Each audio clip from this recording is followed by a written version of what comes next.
refreshments, so we're all fine. Good morning to this morning's Police and Crime Committee. Invited guests, members of the public. The main item of business today is to take evidence from our guests around women offending. Members of the public can, as usual, follow us on Twitter at London Assembly and take part in the meeting discussion, #Assembly Police, #Women Offenders. As ever, turn your phones kindly to silent and or off. Item 1, apologies for absence.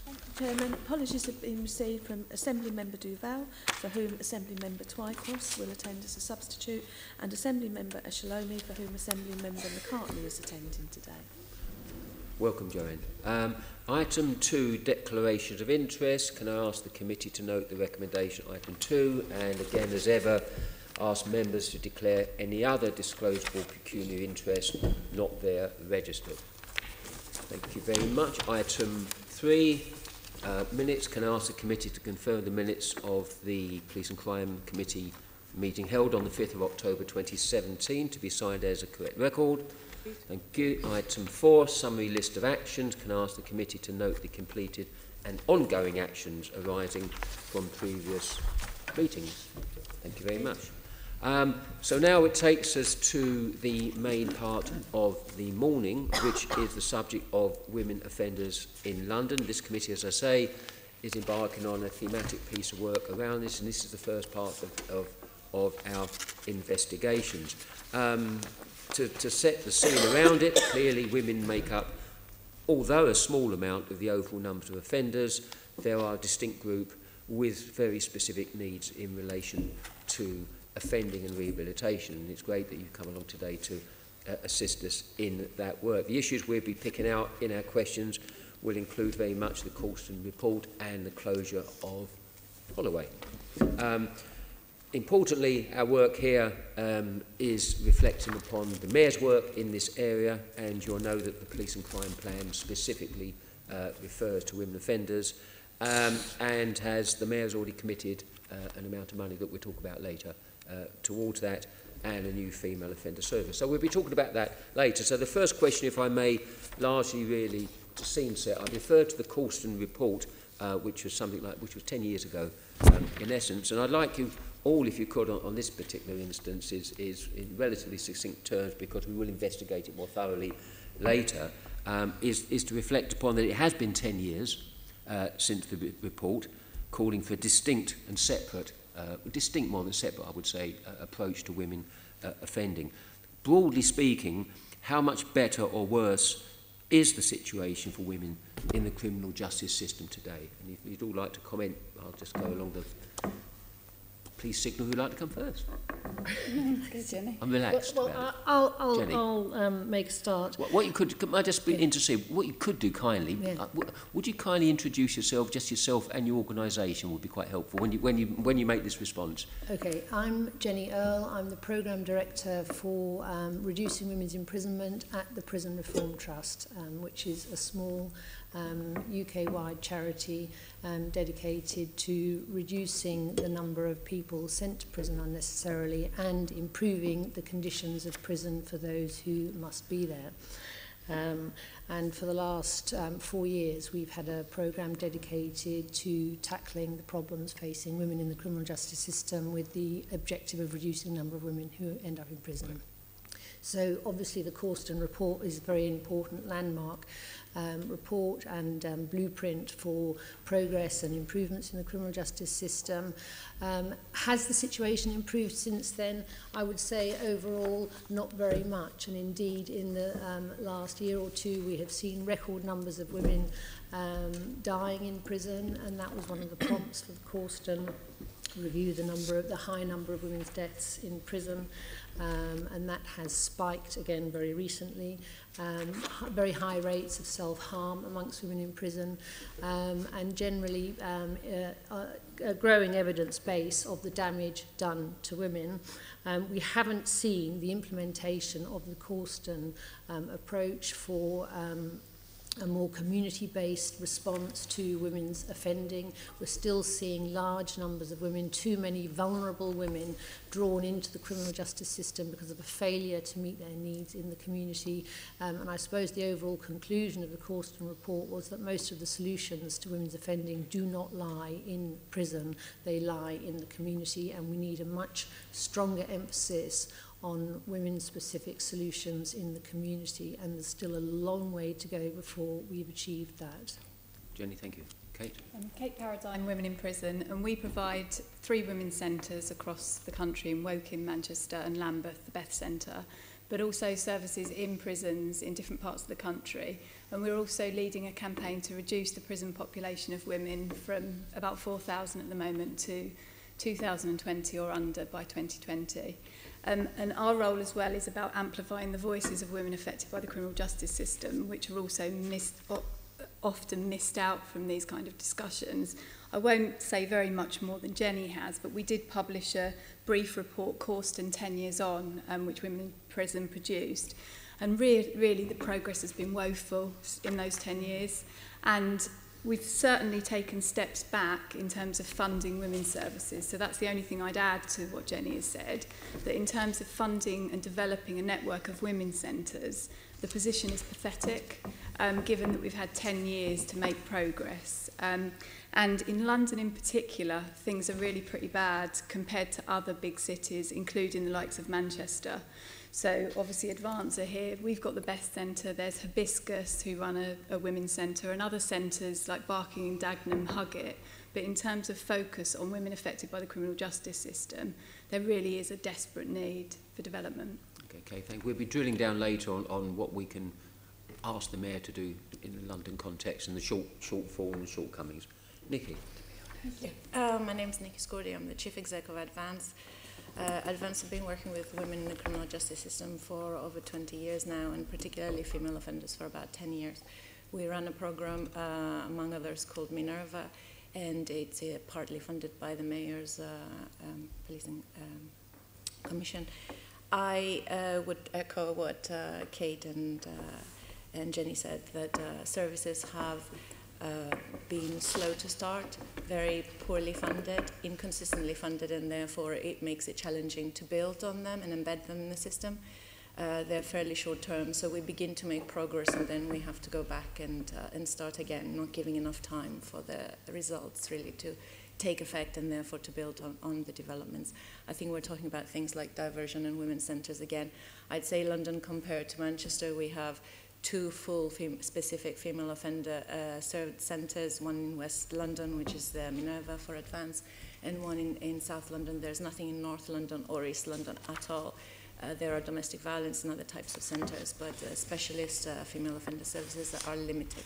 The only other point I would add is that the structural issues remain, and that causes a real challenge to support those women, including things like housing, obviously, as you can imagine, and a whole load of other services, which I'm sure we'll explore as we go. So a challenge.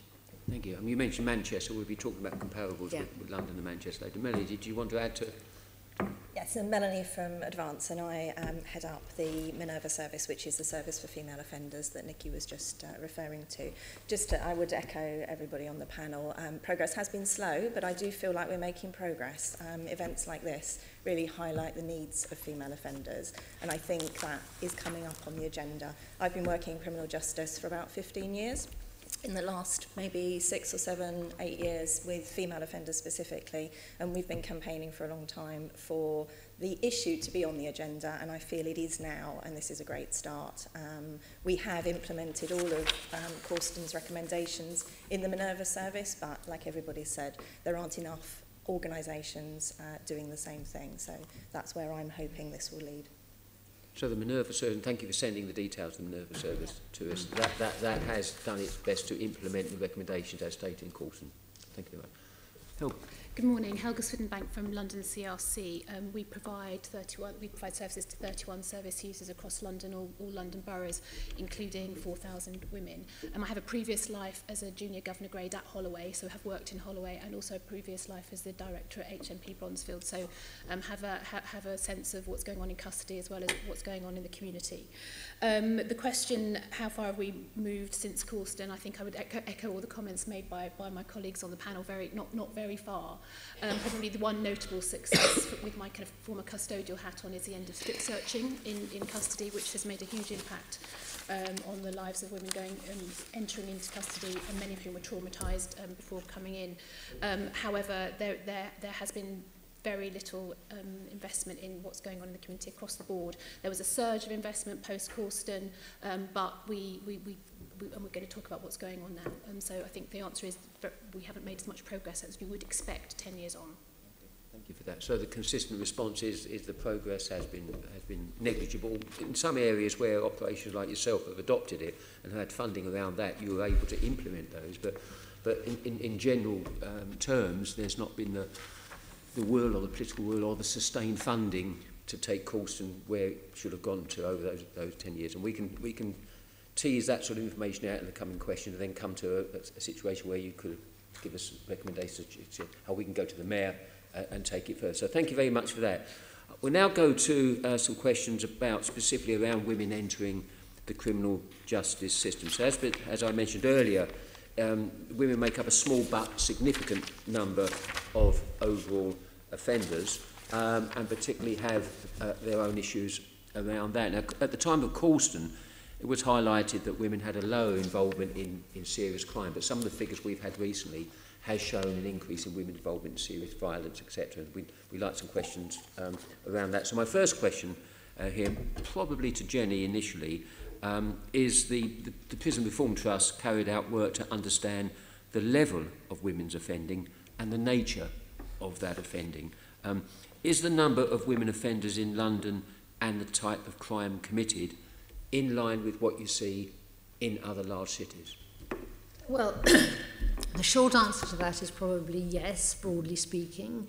Obviously, the number of women arrested in London is larger than anywhere else in the country because it's our biggest city. So around 26,000 women are arrested every year in London, and around 1,200 are sentenced to immediate custody.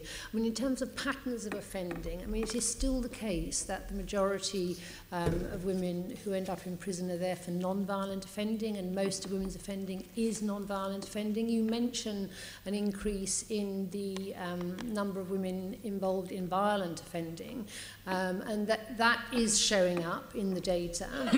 And that does need more analysis. And we had a roundtable recently, actually, on domestic violence as a driver to women's offending. Quite a significant proportional. I can't give you numbers now, but I'll see if I can get some to you later. Quite a number of those offences are around retaliatory violence in domestic, in abusive relationships. And there is an increased incidence of women being arrested for retaliatory violence, and according to some research, particularly by Professor Marion Hester in Bristol, they are often inappropriately arrested as the primary perpetrator, where actually they are defending themselves or they're responding to protracted periods of being abused. The other thing I'd say is that if you talk to magistrates and judges about women's, violent offending, so-called as it's appearing in the data, they will say it's usually very much at the lower end. There's also evidence that it's likely to be associated with unmet needs around drug and alcohol addictions, particularly alcohol. And in fact, I would say, and I know this is anecdotal, but I was talking to a woman in Bronzefield not very long ago who said she had been recommended for an alcohol treatment requirement, but instead she had been sent to prison where there was no opportunity for her to address that underlying problem that she had, which was around inappropriate alcohol consumption. So I think there's quite a lot of unpacking needs to be done if you're talking about an increase in women's violent offending, and it shouldn't be taken, if you like, at face value, or be interpreted to mean that women are necessarily becoming more violent. It's changed patterns of arrest and responding in particular, I think, to domestic abuse.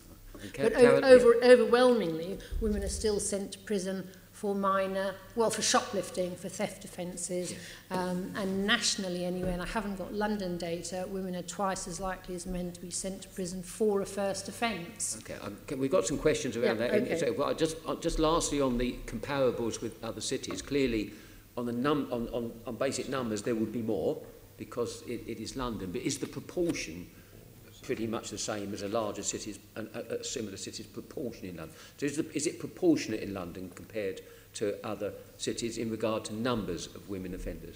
Well, it's high in relation. I mean, it's hard to do that calculation, okay?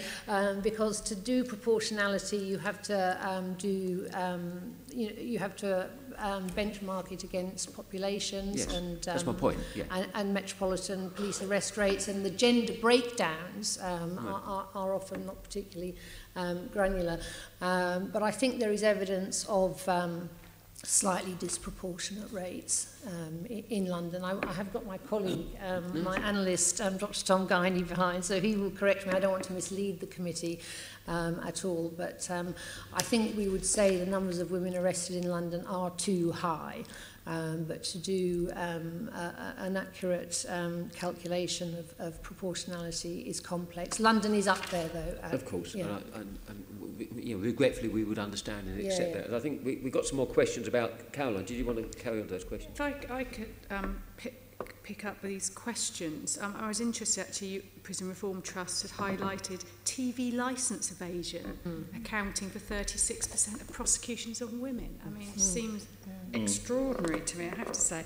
But if we're focusing on the issue of violence, and the figures we've got show for the year 2015-16, violence against the person was over 10,000. The next category was 5,700 theft, and then miscellaneous crimes against society, 5,500. So that's sort of were the biggest crime types.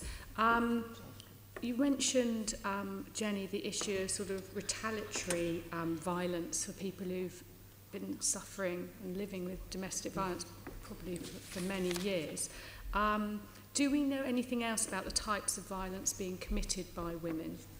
We know, I mean, again, I'm referring very much to Professor Marion Hester's research because she's done very thorough empirical research, mainly based in Northumbria, but looking at police files and court records and all the rest of it. We know, she has concluded that women, where there are cross allegations at least in a domestic abuse incident, women are 3 times as likely as men to be arrested for that violence, that they are more likely to be using a weapon. And that's for the fairly obvious reason on the whole that they are less likely to have the physical strength. And there's other evidence, of course, from victim surveys and all that the violence women inflict is likely to be much less serious than men inflict on women. More likely to be sort of one-off incidents reacting to those kind of histories of abuse.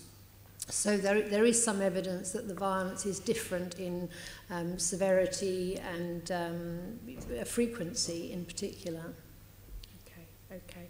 Can I bring in Helga here, just to get a picture from you about the level of violence being committed by women, what you know in terms of the types and Yes. your experience? Well, so in terms of what we're seeing, and I can divide it to community sentencing and custodial sentencing. In terms of community sentencing, the top 3 offences are violence, theft and fraud. In terms of custodial sentencing, so the women we're working with in custody and through the gate, theft, violence and fraud. So really based kind of following up from what Jenny's saying, violence for community sentences and primarily violence against the person. So it can echo in Jenny's analysis. Okay, and in terms of the police data, does it give us a full nature of offending by women? Are there any areas that are particularly missing? So I think I think we've got a pretty full picture. I think one of the questions around that's posed in some of the pre-documentation is around, do we have enough data? I think the answer is yes, we have enough data. I think we understand what's going on. The question we all have to answer is what do we do about that? So I think we know. We just need to understand what we do and what actions we take. Thank you. Perhaps I can ask Kate and Nikki and Melanie. It's already been touched on by Jenny, that we talk about vulnerabilities that lead to offending, drug problems, mental health, alcohol issues, coercive relationships. Are these vulnerabilities more acute for women? Who wants to start? Yes, Nikki? I would say that's very much the case. We'll take the example of women being the primary carers of families, for example, and therefore that puts undue pressure on them to sustain their families and look after children, parents, and so on. It often leads to financial difficulties, which therefore might lead to fraud and benefits and so on, shoplifting for food to feed families.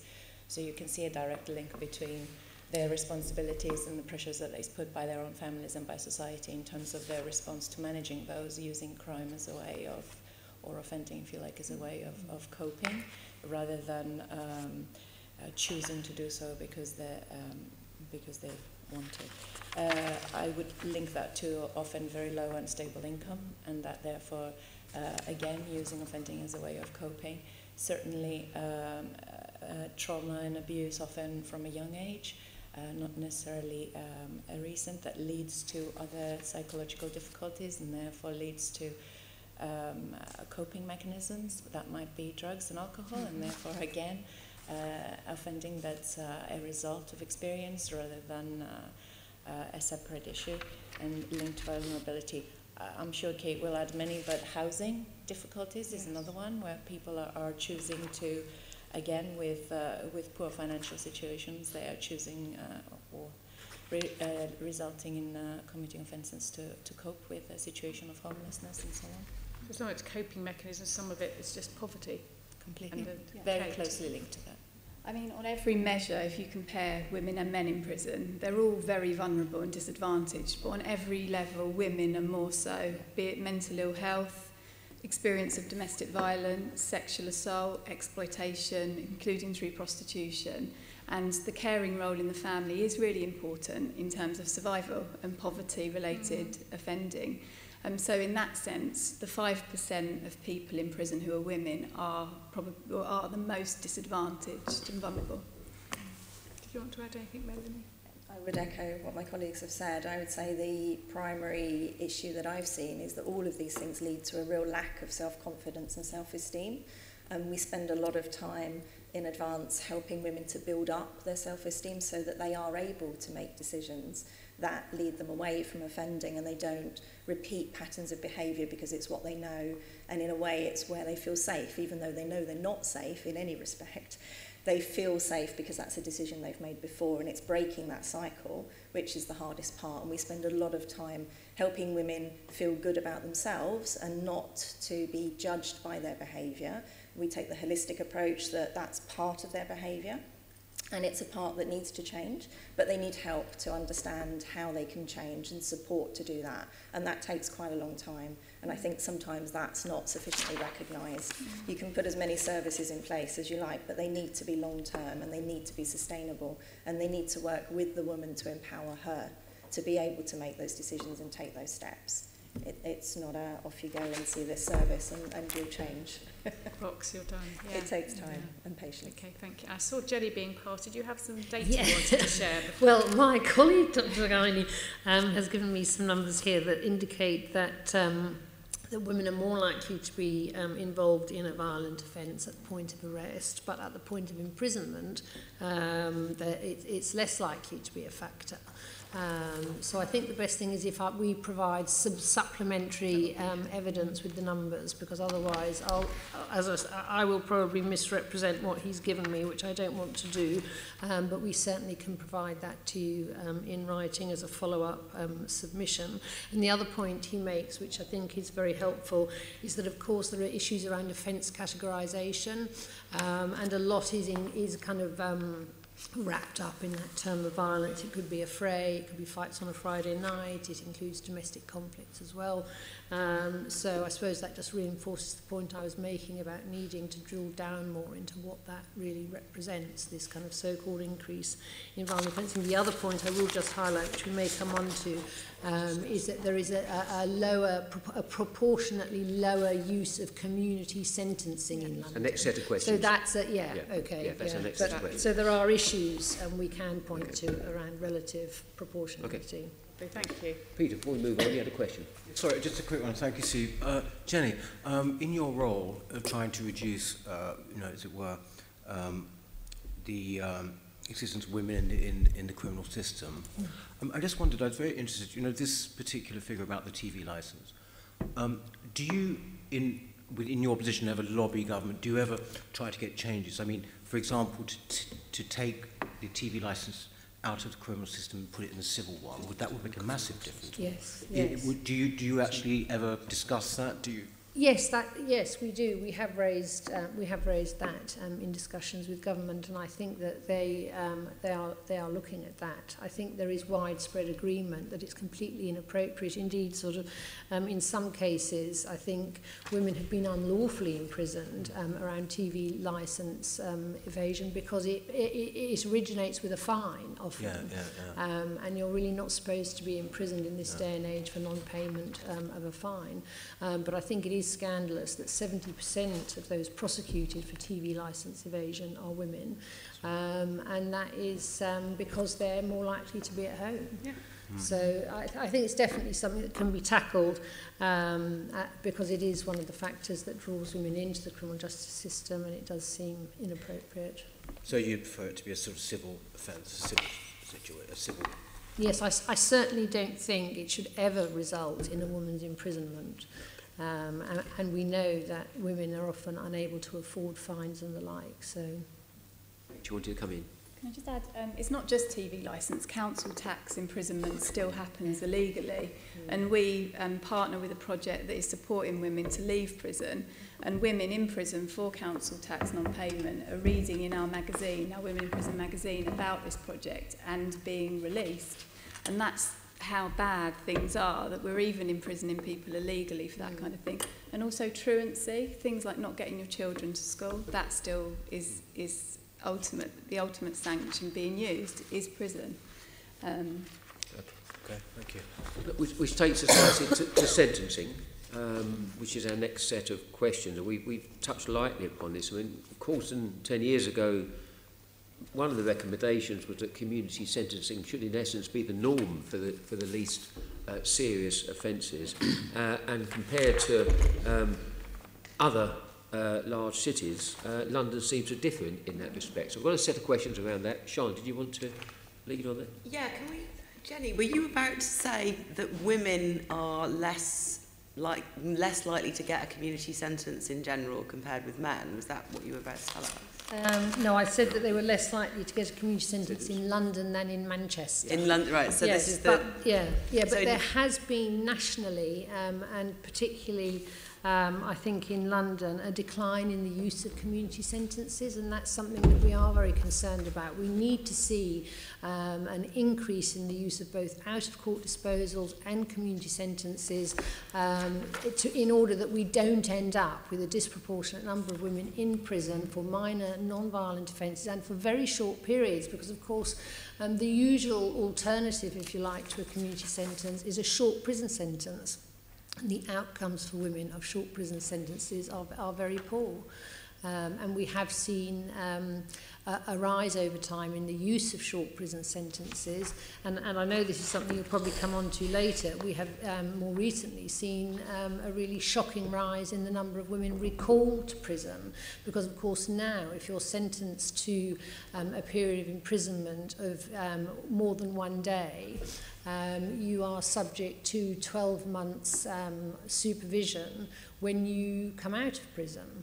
And in the absence of appropriate and effective and women-centred support, that is resulting in women really, the revolving door into prison, if you like, spinning ever faster and faster for a lot of women. There is a difference between London and other big cities in terms of the amount of community sentences given and a higher rate of custodial sentences. Can you comment on why that is, or why you think that might be?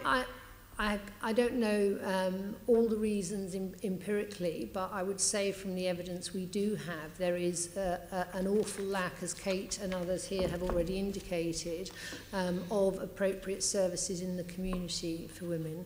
I think that is key. There is a lack of mental health services, particularly there is this one community-based order that can be given called a mental health treatment requirement. There's very little of that available in the community across London. The Prison Reform Trust is actually supporting a pilot of a women-specific mental health treatment requirement in Northampton, and I think the early findings are looking very positive. And of course the fact it's being piloted is because there is evidence of women having specific and often unmet mental health needs, and that then links to drug and alcohol use and to other challenges that women face in their lives. So we need more services that are geared to supporting women who have been failed often over many years by social services. Can I ask Helga to comment possibly on any differences you see in London in the types of sentences given? So it's difficult for me to make comparisons because I don't have data for other large metropolitan areas that might be comparable. What we see is exactly what Jenny's referred to, is a lowering, a less use of lesser use of community sentences. The people who don't have here are the National Probation Service, and they're the people who will make recommendations to the courts, do pre-sentence reporting, and give a steer to the to judges and magistrates about what kind of sentences are appropriate for our service users. Getting some insight from them would be helpful to understand what their thinking is and why and how they make references and referrals. Okay, thank you. If I could ask Kate now, if you've got any comments on that. Do the courts know enough in London about what can be recommended as an alternative to custody? I think there's a huge need for a sort of public relations campaign with magistrates and other sentencers, but they have to have things to refer to, and pre-sentence report writers have to have services available, be it mental health treatment requirements, alcohol treatment requirements, but also the services that we provide that Melanie's described by Advance. It's the same in the Best Centre. So we provide an opportunity to engage women over the longer term. So we find that when women engage with our services as part of the process of criminal justice, they're staying with us, they're carrying on getting long-term help with the root causes of their offending. And this is the heart of the matter, that short prison sentences are only making severe problems much worse. And so, in answer to your question, all roads lead to a system in London of support services that can accompany community alternatives to custody. And if they exist, then presumably promoting those to the courts is a good idea. Does the location of the services that already exist make a difference? Are women in North London, where there isn't provision, less likely to get community? I mean, Lambeth obviously are a massive supporter because they provide the Best Centre, but local authorities have a role to play in making sure that they have services in their local areas so that things can be provided locally for women. So in Lambeth, we have partnerships with magistrates and try and help the understanding of what's available, because there is actually quite a low level of understanding among sentencers about the impact of prison. So it takes quite a lot of work to turn around attitudes, and some magistrates will hardly sentence women because they are a small proportion of the overall cohort. Thank you. Helga, do you have any comment to make on that? Further comments on how the courts could be better informed or better referring people to custody? So one of the conversations we have with the MPS is how we can talk through them to the courts about what services we provide, and not just for women but more generally. And we do provide services. So we have women's teams who work specifically with women. We have women only reporting days in our offices, and we work very closely with organisations like Women in Prison, Hibiscus, and obviously co-commission the services that Advance provide. So being able to inform and educate magistrates and the judiciary is something we're working with the MPS around. Okay, thank you. Okay. Fiona, do you want to take some more questions? Yes, thank you. I think I was struck by the statistic, Jenny, I think it was you that said it, that women are twice as likely to get sent to prison for the first offence, which is, I mean, it feels quite remarkable, to be honest, notwithstanding the other points that have been made about the number of women that will come before magistrates. And I wondered if we could maybe start with Nikki and Kate, just to comment on what impact improved sentencing decisions would have on the services you're able to provide. Maybe Nikki, if you could start. I think the main point I would refer back to the short-term sentences. We work with the London CRC to provide a service in prison, as I know Kate does. Although it's impossible practically to be able to provide that service with sentences for a few weeks, because it takes some time to get into prisons and work through the gates and support the women. So we're seeing a real difficulty in engaging with women. The other thing I would say is that if you don't send a woman to prison, it means that her practical needs are not as urgent. If she comes out of prison, our support is going to be focused on her practical needs.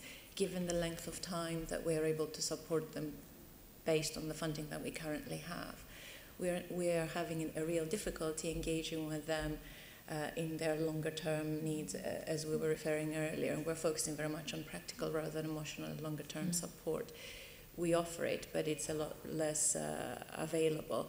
And therefore a better improved service, a better improved sentencing and shorter sentences that are not custodial would enable us to have less investment in finding housing for them and getting them to the doctor and getting them their benefits sorted out, and really focusing on the long-term causes and the root of the problem and the challenges that they face in terms of mental health, and make much more headway that is much more lasting, and avoid the reoffending rates that we're seeing are going back up again. Because the services are not there. I'll pick up on the point about North London, because we do provide some North London, if I may, co-commissioned by London CRC, but it's a service that's a shorter period, and because there are no specialists or not enough specialist women's services, it isn't holistic enough, and the travel coming from London to West London to our women's centre or going to Lambeth is prohibitive for most women, both in terms of cost and then familiarity, and their lives are challenging and often chaotic enough to be asking them to make that difference. I know we're picking up the impact of Holloway later on, so I'm sure we can talk about that. But yes, that would be the impact of better sentencing, including better locations. Just to say, in North London, Hibiscus has its centre, its women's centre. The Hibiscus focuses on services to foreign national women, and that's the only, I agree with Helga, that we've got plenty of data, but there are small gaps, and a big gap is foreign national women and understanding where women are being arrested, what for, whether they're being put through the system. So Hibiscus can target its services from North London. Just in answer to the sentencing point, I know we are picking up on Holloway later, but I do need to say, I think at this point, about the logistical challenges of linking women in prisons outside London to services inside London. Even if you look at Downview, it's 2.5 hours from Holloway. So staff are doing a 4 or 5 round trip just to do one meeting with a woman to try and link her into services. So the logistics are a real challenge, but I know we're going to pick that up later. We'll be exploring that in a minute. Sorry, Jenny, did you want to come in? Can I just flag up in response to some of the points raised that the other area that we need, I think, more data in is borough level data. What is critical to having a pan-London plan and making progress across London in reducing the unnecessary use of imprisonment is that all 32 London boroughs need to understand their obligations to vulnerable women in their communities, and the first step is understanding how many women in their borough are either at risk, have unmet needs, and or are resettling from prison. When we had a round table in Holloway now about 4 years ago, we did manage to get some borough level data about where women were being resettled from Holloway, It's very hard to get that in any other form. We do get it sometimes from individual prisons such as Bronzefield, which is now the largest women's prison in Britain and indeed in Europe following the closure of Holloway. But I do think we need to engage in what is happening in the individual boroughs, because there's a very good service in Lambeth. Lambeth, I think, is the only borough that has specifically identified vulnerable women in the criminal justice system as a priority group. You know, we need to see much more recognition of this small but vulnerable population in each borough as well as across London, given the mobility of people across London and the fact they may be offending in areas other than the areas in which they live. Which is why this committee and MOPAC have such an important role to play, because it's about joining up across London to get a decent service for women. Thank you. And I know that devolution's been suggested to be the only solution to increased investment. And Jenny, I wonder if you could comment on whether you agree that devolution is the answer to the problem around sentencing decisions and services, or if there's more that the Mayor could do now ahead of any further devolution. Well, I think there is more that can be done straight away, and we're seeing some progress. We are, with the new Metropolitan Police Commissioner and the new Deputy Mayor for Police and Crime, we are certainly seeing more steps forward around getting, for example, police diversion pilot off the ground. There's been a terrible sort of lack of progress in recent years around that, even though there are a number of powers that could be used more effectively. But yes, I think we're in favour of more devolution to get more joined up local responses. I think I don't know how much this is being discussed, but I think the devolution of custody budgets would focus minds. At the moment, prison is very much a free good to local authorities and local services, and I think it needs to be understood that it's cost and that actually it's an ineffective use of quite a lot of money, and if custody budgets were devolved, then that might be felt in local purses. Leading from talking about Manchester, because we understand that in Manchester, who are using community resources sentencing more than us, they have more of a devolution strengthening around that, which we're aware of. Manchester have been ahead of us on devolution. So that question was around that point about asking what Manchester can do, or what we can learn from Manchester, I think, particularly. But I'm happy with that. Kate, did you want to respond just particularly? About Manchester, because we have a women's centre in Manchester and we're a key part of the alliance there. In fact, one of our staff is seconded to coordinate the alliance. So we do know about what's going on in Manchester. And I think a key piece of learning is the way that Manchester directs money directly to women's services. It doesn't route that money through, for example, the CRC. So you're able to develop services that aren't just about criminal justice, that are providing a holistic response that's about prevention as well as responding to the results of the issues around criminal justice. So I think devolution does have great promise, but actually all the things that we want can happen without that, and that need to happen desperately here in London. The other thing about the alliance is that it is led by the sector but supported by the local authority, and I think that's really important as well, because most of us are struggling day to day to get through the day and get our organisations surviving, to be managing alliances and so on, and that needs funding itself, the capability to create alliances. Thank you. And a final question from me, it's a general question to everybody on the panel. If you had one ask of the judiciary and the courts in respect of sentencing, what would it be?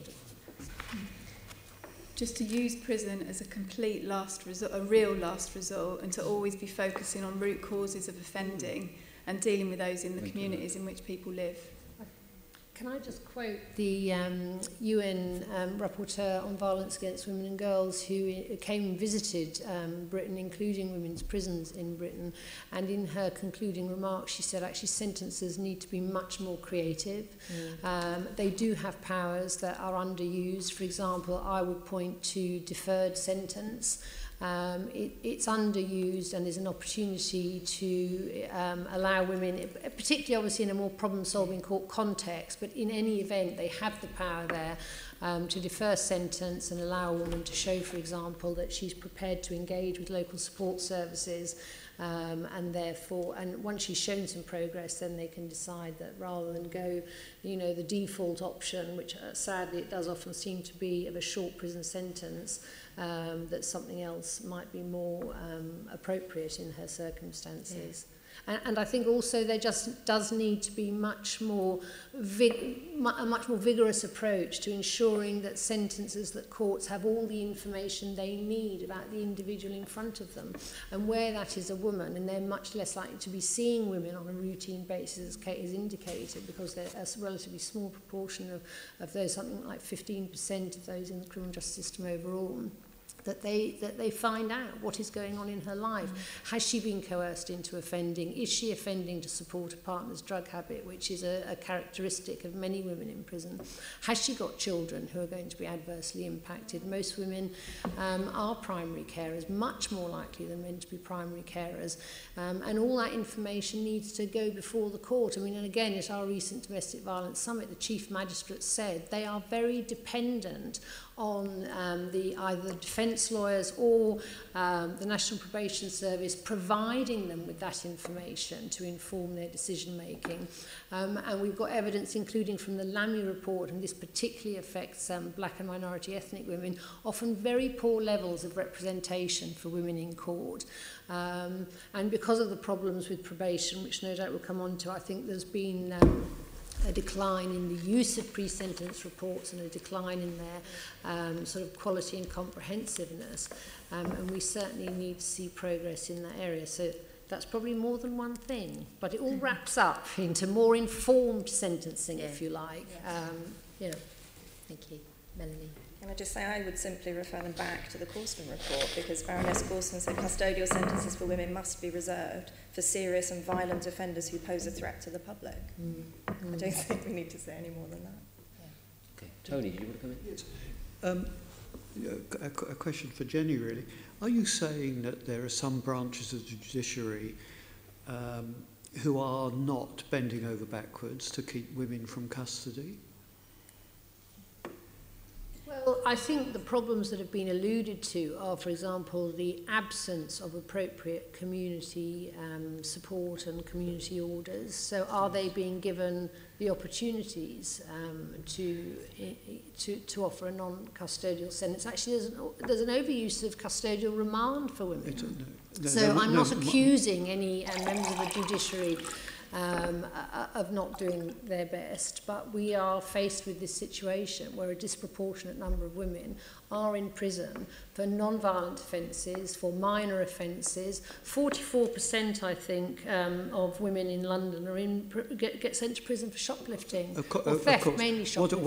What I'm seeking to discover, I mean, in many years sitting on the bench, I and my colleagues and people that I've met over the years have always been very, very reluctant, and it absolutely is the last resort, giving a custodial sentence. And if we didn't have appropriate reports, the matter would be put over until we did get those reports. And it's true that we would castigate the appropriate authorities, whoever they may be, social services or whatever, for not providing those reports.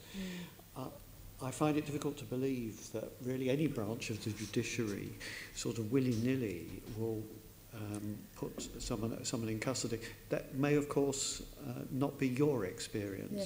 Well, we work closely with the Magistrates Association. I have personally never met a magistrate who will, say they've sent a woman to prison.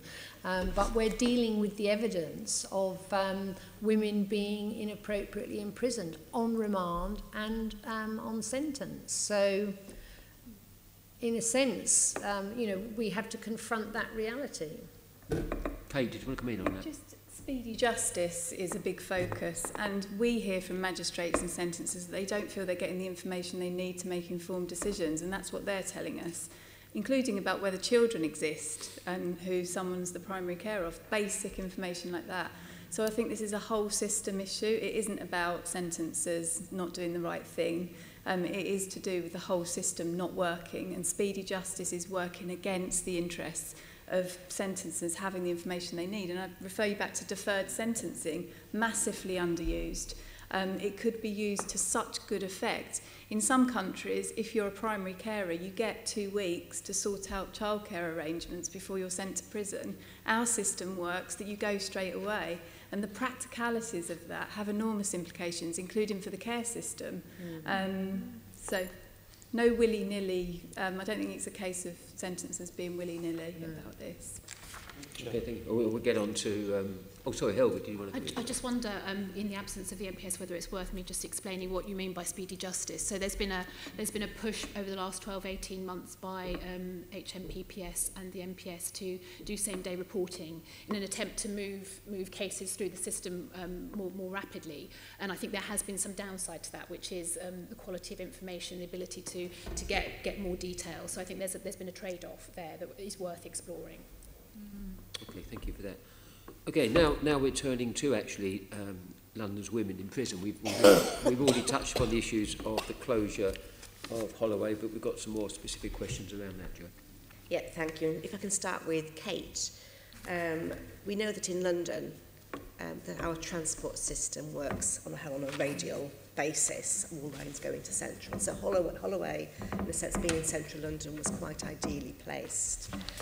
You said earlier about, I think it was a 4 or 5 hour round trip for outreach work, and one of the independent advisors to the Corston report has actually given evidence to us in writing and has said it's hard to exaggerate how bad the situation is for London women now located so far out of London following the closure of Holloway. Is that a statement you agree with, and can you perhaps just expand a little on some of the problems that are arising?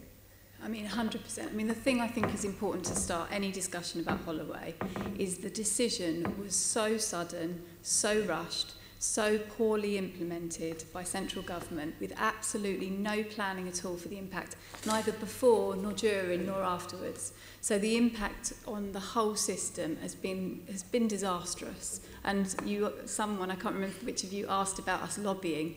We lobby all the time around this issue and have done from the start.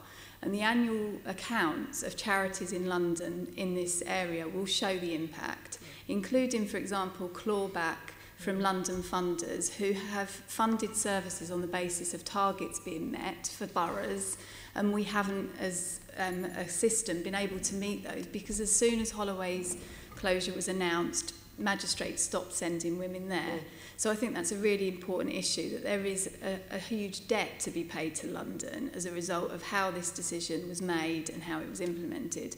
But then looking at the consequences, the reality in terms of travel just to Downview, which is on the edge of London, is hard to exaggerate. We're talking 4 or 5 hours round trip from the Holloway bases, which some of us had when Holloway was in existence. Women in prison had to leave Islington as a result of that and rent rises. So our base now is in the Beth Centre in Lambeth. So the change in terms of hubbing services around Holloway has been immense. And of course, women aren't just held in the Surrey-based prisons, they're also held in Peterborough, across the country. So the problems are enormous, including linking women back into services. And I think it's important to say that the vast majority of these women don't need to be in prison. They're there on short sentences, and that is the key point, I think. I mean, the cost to charities alone has been immense, just in terms of, I know it's quite a detailed point, but time in lieu for staff. Mm-hmm. So it means you're having to pay staff to travel, where previously they had a 10-minute bus journey to Holloway from our office. So the costs have been enormous, and we think central government should review the decision to close Holloway and its implications, what happened as a result. Because when other prisons are closed, as they surely will be in central London, for men, the same will happen. So we think this is urgent now, and it's something that we are talking about with central government. Did I cover all your points? I went on a bit of a tangent. Yes. Does anyone else want to add to that? Nikki? I think I'll give you a little anecdotal example of that. We support women in the 3 prisons in Surrey, and for us to support a woman through the gates, it means we have to pay for a taxi because no one else will. And it will cost £50 to get her back into London, at which point you then need to go to housing with her, to the GP with her to get her script and so on and so forth. It takes 2 days to support that woman. Usually she comes out and she hasn't got accommodation. The distance delays, sometimes the release is on a Friday, which makes it even harder to support. So having to get out there for us who are based in West London or South London or even North London to support is a problem. Getting them back in and getting them access and support and settle back into the community is even harder. I'm not even going to go into access to their family and friends and so on. So the cost to us is, and therefore to our funders, is huge. Okay. Can I just add about ROTL? So that's release on temporary licence. So it's the way that women can have work experience and do jobs in the lead up to their release, which is an incredibly important part of resettlement. Well, the reality for ROTL now, we provide support for women and opportunities in our organisation, and that's incredibly hard in terms of the expenses, the time of travel, and just the logistics of supporting women on day release from prison. And in fact, I would just add there are very, very few women now being allowed out on ROTL. But that's perhaps another issue. I'd just like to add to some of that when the announcement was made, and it did come out of the blue about Holloway's closure, we did say this could be an opportunity for the government to flag a complete step change in criminal justice responses to women, to close the largest prison in Western Europe, was an opportunity to do things differently and to recalibrate responses, to put more of a focus on community solutions. And specifically, we recommended that the visitor centre at Holloway, which sits outside the sort of prison wall, if you like, could be converted into a women's centre, so that some of the services that are being talked about that were lost as a result of Holloway's closure could have been retained and operate from that base for women serving community sentences, for example. Unfortunately, the government missed that opportunity. As Kate said, instead the courts just started sending women further afield to prison rather than being instructed that now the consequences of imprisoning a woman from a London court were more severe and would impact more harshly on them and their children. And I think now that the site is being sold, this is another opportunity for central government as well as the London authorities to work together to seize the chance to create improved resources and services for women in London. I think we have to keep hold of that objective. I'll come on to that in a moment. But you said, Kate, you didn't want to go into what that means for families, but I would like to a little bit to go into what that means for families, because you've already stated that women are the primary carers of children. And has work been done on the emotional damage to children and families as a result of a woman being sentenced to imprisonment? And is that measurable? There's a lot of really good work been done. We know an awful lot about the impact. It is devastating, and you only need to speak to older children, let alone younger children, about the impact. Lucy Baldwin and other academics have done some brilliant work, in-depth work looking at the sentencing of mothers and what it means for families when a woman is sent to prison. And the financial and emotional costs are often lifelong, sadly. Even a few weeks has effect for the rest of a child's life and for the family's lifetime. So I think the impact is completely underestimated about sentencing primary carers, be they mothers or fathers, but they are primarily mothers. I would like to speak about the impact of Holloway's closure on families and children, because obviously the logistics of actually travelling means that women are seeing much less of their children, sometimes hardly seeing them, because there is no one to take them. The realities of the families we're talking about is hand-to-mouth existence, grandparents trying to keep their heads above water, taking a day or more to travel to the north of the country or even to Downview is a real achievement.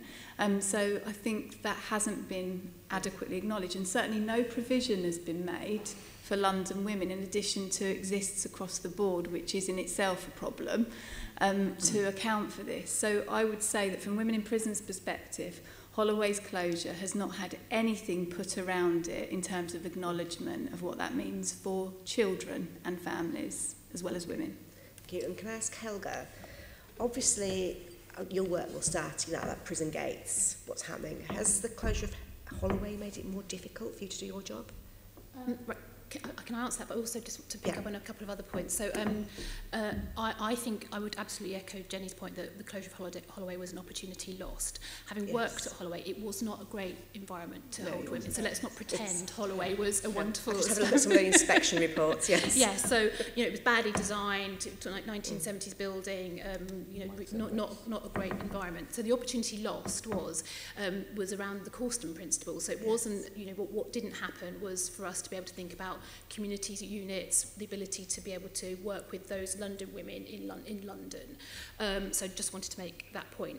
The impact of the closure on Holloway of establishments, particularly like Bronzefield, was that they have seen a significant increase in their remand population. So 50% of their population is now remand. Average length of stay at Bronzefield at the moment is 4 weeks. So that makes it really difficult for us who provide workers into Bronzefield and to people like Advance and Whip, makes it really difficult for them to do any meaningful work if you've got someone only there for 4 weeks on top of and to see them on top of everything else they're doing whilst they're in custody.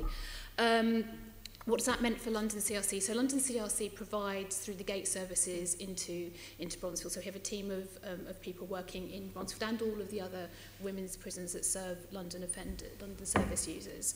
And we work closely with, as I've already said, with community agencies to try and bridge that gap. And bridge that gap between what's going on in custody and into the community. And the distance is a challenge, and what we've been able to do is recruit people who live more locally, so we don't have some of the challenges that the smaller organisations have, but moving women back into London, encouraging them to go to visit their probation officer from, if they have to go to Barking from Bronzefield, it's a huge journey. So back to my original point, what we've lost is the opportunity, but if with the sale of the land, we have another window, and we need to exploit that. We need to exploit that opportunity to say to the central government, let's think about how we revisit those Causton principles and some of her recommendations. Yeah. And we've had some difficulty getting exact figures of how many London women are currently in prison at the moment. Is that data that is there and we're just not looking in the right place, or is it? I don't know whether Helga, whether you could help us with that. Currently, we have 1,200 women in custody. Okay. And do we know where those London women have gone to? We've got figures for the amount of women on remand or who've been sentenced at Bronzefield, Downfield, but we don't know what proportion of those are London women specifically. So of those women, the vast majority will be in either Bronzefield, Downview or Send. Okay. And if I could come on to the opportunity that may exist now with the estate, which I know it's in the borough of Islington. Islington, I understand, have, as part of their planning process, have issued a supplementary planning brief, which does in there talk about, as well as affordable housing, it does talk about a women's centre at which local groups offering services to women could be based. But I noticed that the sale documentation has gone out as a wonderful commercial development opportunity for housing. Indeed. So there's that dichotomy. Perhaps you could just explain what you would like to see now, and perhaps in that, perhaps what the Mayor or the Ministry of Justice should be looking at and doing. Okay. Nikki, did you want to start?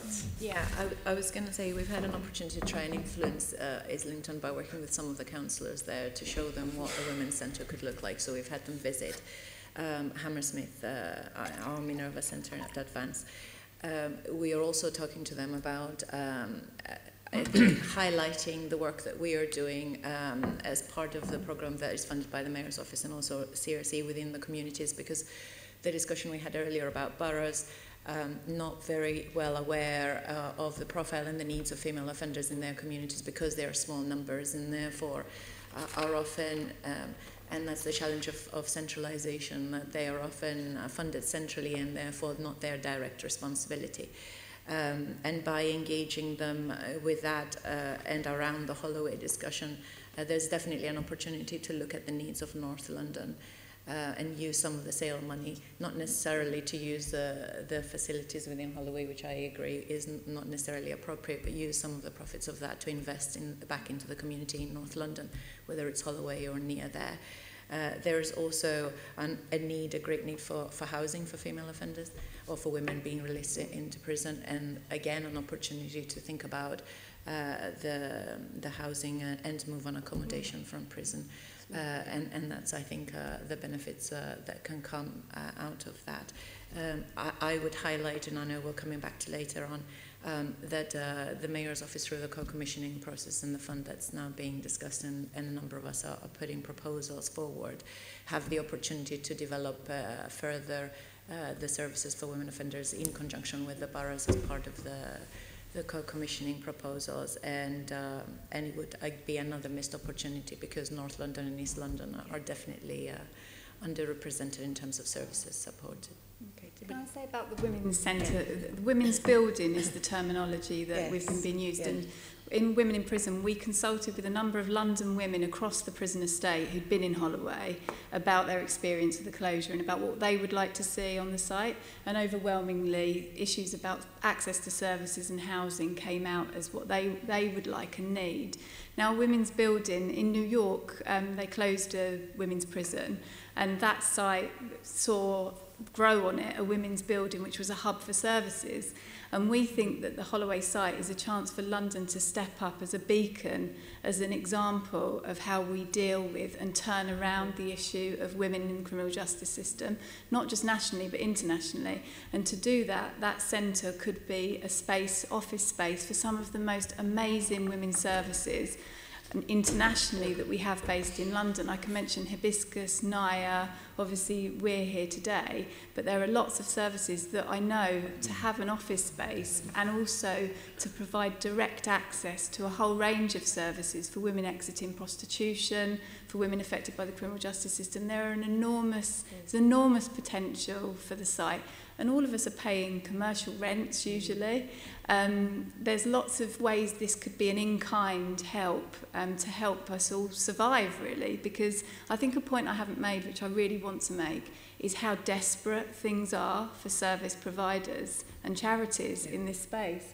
And it is a hand-to-mouth existence, and to look at a women's building that could address some of those issues would be a great opportunity. Yeah. And it'd be good if you could send us just the link to the New York model. I think that would be interesting for us. Yes, we can do that. Yeah, thank you. Jenny? Yes, can I just add that we're very pleased that Islington Council has recognised Holloway as a community use site. Yeah. We think their planning brief is excellent, and because of the size and value of the site, obviously the sale will come to the London Mayor, and we are hoping that he and this committee and City Hall as a whole will get behind the retention of that site for community use and specifically for some services for women. Actually, the visitor centre could be operating now as a women's centre instead of money being spent on guarding it as an empty building. Actually, the closure of Holloway represents a loss of investment in women, albeit of the kind that perhaps we didn't want. Now is an opportunity to convert that into a kind of justice reinvestment strategy and see money going into more constructive community-based solutions. So we've certainly made submissions in the consultation process. We're supporting the Islington sort of plan for that site, but we are concerned that unless there is sort of concerted action by the London Mayor and MOPAC, that it might slip from our grasp and the opportunity be lost. And I think the point everyone understands is that there is that legacy argument around the use of of that site for women. There's the Justice Reinvestment, so it's much more cost effective to support community services on that site rather than spend the money elsewhere on prisons.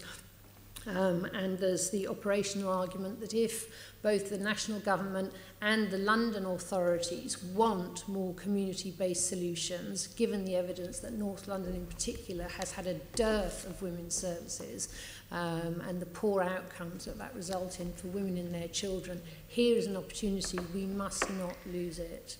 Yeah, I mean, you've obviously been talking to the Mayor's office, but what about the Ministry of Justice? Do they recognise that they have failed in the process and that they need to perhaps... Well, at the moment there's a strong team in MOJ working on the female offender strategy, so we hold out hope that all of these issues that we've discussed today will be addressed. But I'm sorry to say that we haven't seen any practical response to this issue of Holloway, either in terms of support for charities or really open acknowledgement. The mention of Holloway's closure is often met with silence at government level. But I understand there's lots going on. And I think one of the things to acknowledge at this committee is the plan at the moment is to sell that site, and for that 58 million to go towards a plan to build, a £1.3 billion plan to build new prisons, including 5 new women's prisons. And that's something which is opposed across the board in the sector and beyond, in that we believe that new prisons aren't needed. That's clear. What we need is for that money and more to revenue expenditure and capital to go into developing community women's services, not new prisons. To clarify that point though, because your critique about the women's prisons at present is they're too far away from central London. Are you saying that you wouldn't want a women's prison built in central London to stop that journeying issue that you just talked about? Well, at the moment, the most pressing issue is the vast number of women that just don't need to be in any prison. No, we get that completely. Yeah. So it's an all or nothing attitude that you wouldn't want any more women's prisons. I think there built. are opportunities for... Well, I wasn't hearing that earlier, you see. Sorry, do you want to clarify, Kate? I think what we need to... I'm going to point to Scotland now. Scotland had a plan to build a new women's prison, and that was abandoned at the 11th hour. And I'd implore you to look at Scotland before New York, but both would be good.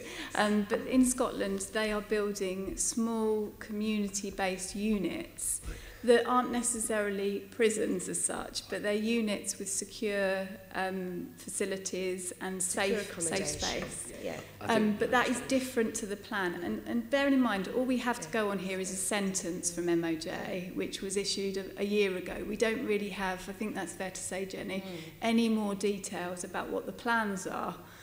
So we believe there's still an opportunity to do what is the right thing and what is needed with this money that might be available. Well, I suppose we want to see the provision for women in the community that means there will then be less need for... It's a sort of a sequencing issue, partly, isn't it? I think it's worth the committee noting that there was a Supreme Court decision, the case of Cole, finding that it was direct sex discrimination, the absence of approved premises for women in London. So we're not just talking about prisons, there's also the issue of approved premises, and there's the issue of bail hostels to try and reduce the number of women who are remanded into custody because they have nowhere to live. Obviously, housing is really the solution there, but bail hostels for women are also an important part of the picture. I think I'd just like to say that we were disappointed that the Ministry of Justice, in its response to the Islington Council consultation on Holloway, said its kind of primary objective was effectively revenue raising. We would have liked to see more recognition in their response of the importance of ensuring services for women on that site. And so we do think that the negotiation between London and the Ministry of Justice is very important, and the Mayor should know that there is strong support for him in that negotiation to ensure outcomes for women in London, because otherwise actually what we'll see is a reduced expenditure on women in London. That's going to be the effect of it if the money is sucked out and just put into prisons, mainly men's prisons. And for all that there's a crisis in the prison system, we don't think that the sale of Holloway should be underwriting a solution to that problem. Thanks for clarifying that. No, and we are of course seeing the same with young offenders as well, being moved out and those family links being reduced. So I suppose there's some recommendations perhaps to look at, but the Scottish example is going to be interesting, I think, for us to look at. But of course the Holloway site is quite totemic because it's really the first, and we've got Pentonville following, and so if something could be done here, it could be a real exemplar of what could be done. Definitely, exactly. It's well worth, I think, everyone focusing on the prize there. Okay. Yeah. I mean, on the continuing on that same point, we want to talk about diversion or rehabilitation outside the criminal justice system. Unless you've got some questions on that. Thank you, Chair. How good are we in London at diverting women from the criminal justice system? And if I could start off with you, Ms. Cody and Ms. Sheehan, because also in your answers, I want you to give us a brief overview of your work around diversion and any proposals you have for further diversion work in London. I can answer that. We currently don't divert women in London. We've run several pilots. Advance ran a pilot in 2014-2015 where we worked very closely with the police in the Tri-Borough area to encourage them to use community resolutions to resolve low-level offending by women and divert to our centre at Hammersmith. That worked very well, but the funding ran out and that pilot finished. Women in Prison then took up a similar pilot, learning from our experience in Lambeth, and improved on it by ensuring that there was a police officer directly involved in getting the referrals in from her police colleagues.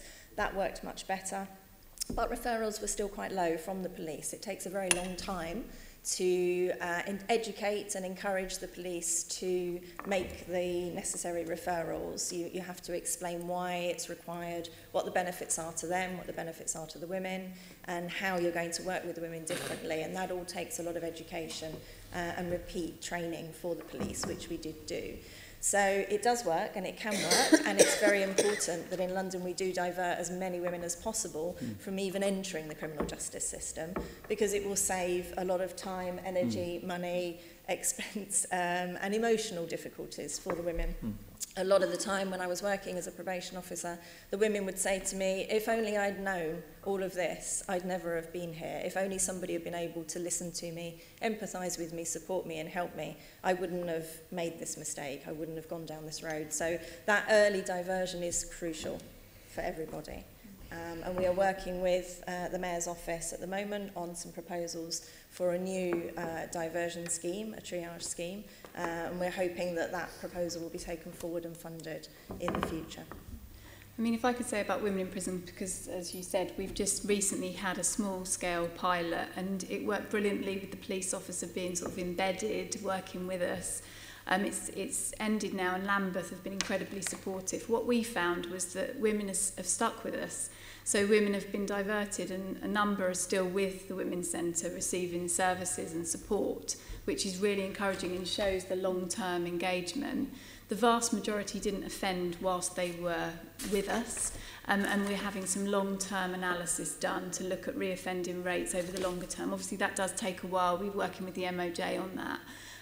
But we've been really surprised that things haven't moved more quickly, if I'm being completely honest, because we've got a pilot in Woking also, which is being heavily invested in by the PCC there and the local authority, and showing real good results around how we can start really making an impact at the early stages. So we would really like this to move at speed now. There's no reason why it shouldn't. And really, we're talking relatively small amounts of money to get quite a lot of impact. So it's quite frustrating that it's taking really quite a long time, quite a lot of meetings, and I know everyone's doing their best, but it would be really good if this group could sort of speed things up. I don't know if that's possible, but... Pardon me. I will add one more thing, which is, again, referring to where women's centres are and linking it back in. When you're diverting women, you're suggesting to them that they link up to services like ourselves, and then they spend some time within the women's centres, and without women's centres that support is not possible. So again, the women or the communities that are getting support are in West London and in South London, because that is the only places that they can be diverted. We're going to have next set of questions, quite a lot of detail about women's centres and the good work and the lack of geographically in parts of the... And I realise that I am just making the point around the fact that diversion and a whole lot of other community-based support is linked to where the services are, and therefore, although they're good ideas, they are also requiring quite a, you're right, not significant investment where there is already services, but for some parts of London, and London is complex, there are 32 boroughs, it requires quite a significant investment. Then I'll come to you, Ms. O. Yeah, if you'd like to so come. again, just lend my support to that point. I'm a big fan of diversion, and we talk a lot when we talk about this stuff about a whole system approach. And if we're able to get women when they start to become on the fringes of the criminal justice system, and I divert them, and they never touch probation or they never touch custody, that has to be the right way of doing it. So stopping them at the beginning. So we're very strong advocate of diversion schemes.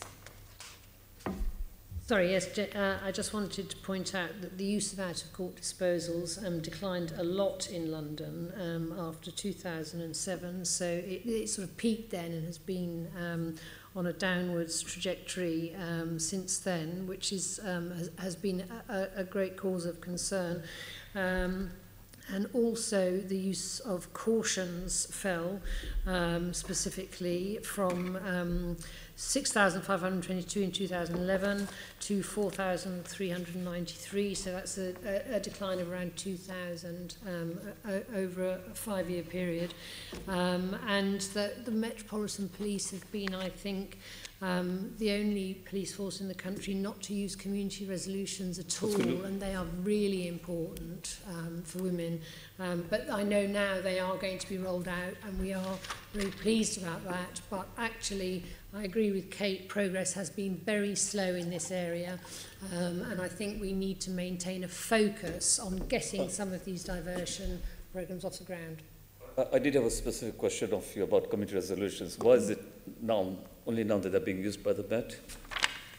I think you need to ask the Met that. We've been very... Well, what are your views? Well, I don't know why they haven't been used. I think there's been anxiety about accountability and that sort of thing. And also, I suppose, we have had feedback about they want to be able to refer women into services that don't exist. But yes, I think it's a very underused diversionary procedure, and we'd like to see it implemented swiftly. Could you just give us an example of how you see community resolutions being used in the future? Oh, well, it does involve a more sort of problem-solving approach, I suppose, at the point of arrest, where if an officer encounters someone involved or suspected of involvement in minor offending, they make some inquiries of the woman as to what's going on for her. And there are eligibility criteria agreed around the kind of offence that will be captured by that response. And the kind of information that might be sought from a woman about, what's going on for her, and then that the matter is closed on the basis that it would do more harm than good, in a sense, to proceed further down the criminal justice path.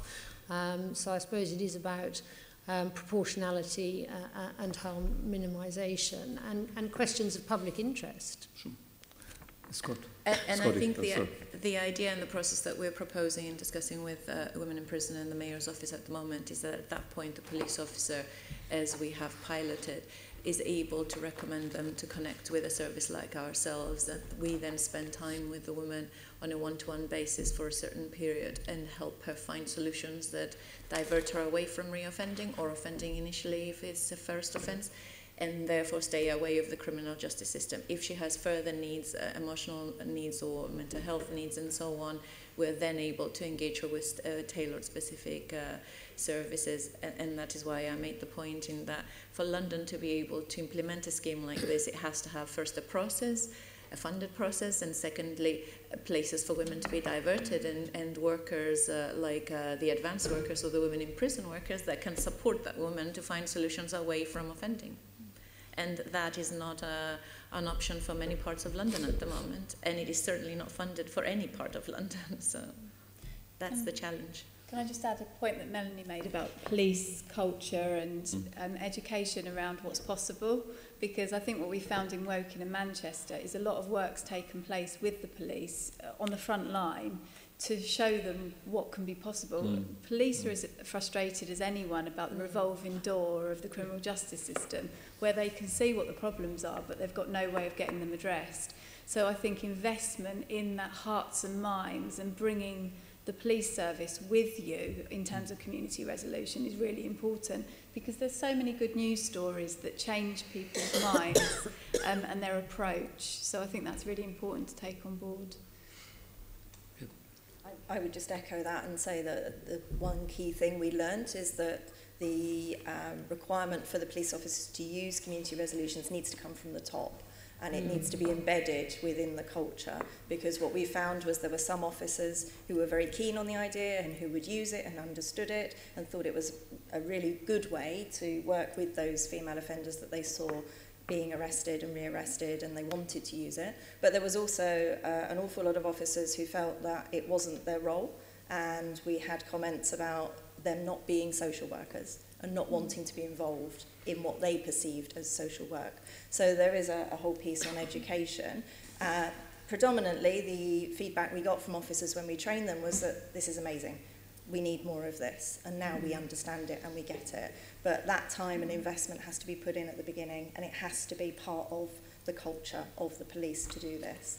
Otherwise, what we find is the charities do that work, and it isn't as effective. Can I just mention, kindly reminded by my colleague here, that I should mention, we've mentioned Scotland, we've mentioned America, but actually Wales has a fully developed system of triage and diversion based upon community resolution, and they're seeing some very good outcomes. It's being fully evaluated. It's supported by all 4 police and crime commissioners across Wales.